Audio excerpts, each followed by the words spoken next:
Oh, hi there. You kind of sneaked up on me there. Hidden Hermit here.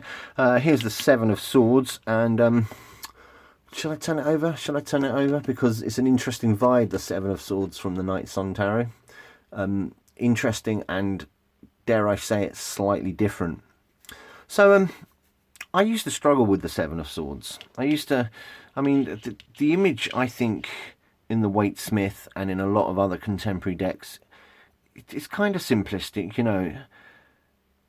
Somebody's taken something from you. There's been a forced loss, if you like. Does that make sense?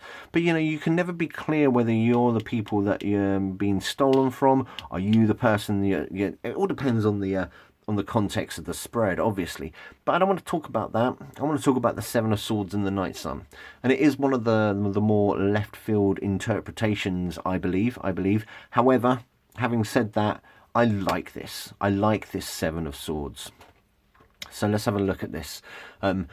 Interesting things going on here. I mean, I think there are some strange things. Now, in the Suit of Swords, you've got these masked fellas and lasses, and they all have these kind of loincloth things going on. And there must be a reason why this guy's loincloth is stretching out so far without getting smutty. I don't know where that came from, but there must be a reason for it. Unlike a lot of the other pips in the Night Sun Suit of Swords, you can see the element of air, the glyph for it, emblazoned on there. The focus of the card is this Orphic egg being held aloft in his left hand, and the swords are displayed out in front of him in quite an orderly fashion as well. The image does not really bear much resemblance to for example, the Waite Smith one. However, I get it. I really do. So this is the moon in Aquarius. Now, when you think about the Seven of Swords, the top deck is the futility, the Lord of Futility. Just give up, you know. You kind of get that sense of uncertainty and illusion and cunning. This chap is very cunning. But with the Night Sun, I think you get a much different vibe. You get this idea of, I think, of meditation, of consideration as well. So you've also got kind of new hope, you know.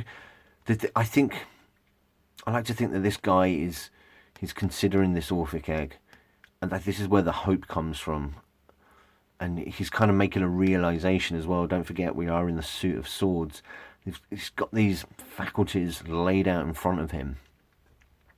It's almost as if he's moving on from something. You know, he's got the experience. He's learnt the lessons, and now he's using his mind to apply those to a different situation. That's why I think this focus is on the egg here. He's like having a bit of an aha moment. Tells us astrologically it's the moon in Aquarius. Now, I think the moon. I mean, in traditional astrology, you know, the moon is not in its exaltation. It's not in its fall or anything like that. However, the idea of the moon in Aquarius is very attractive to me. I do believe that when the moon meets Aquarius, you're looking more towards a waxing phase to the moon, one of expansion. Now, that doesn't mean to say that realistically you can't have a waning moon in Aquarius. Of course not. Of course you can. I just think the energies vibe well. So I like to think of Aquarius as thinking about the bigger picture, and thinking about the collective, if you like. And when the moon energy comes on, it gives rise to something good happening, I think. So yeah, I do understand that the seven in traditional theories could be quite a bleak card, maybe, but there is a sense of hope. I mean, of course, there's adversity in there. You know, this guy, he's been through a lot. I think, you know, that he's been through a lot. There's a bit of a Queen of Swords vibe going on with the Seven of Swords in the Night Sun, I think. Not that he's a queen. Well, he could be. I don't know. But yeah, I just like it. It has a lot of depth. When it comes up in a reading, I kind of get lost in myself.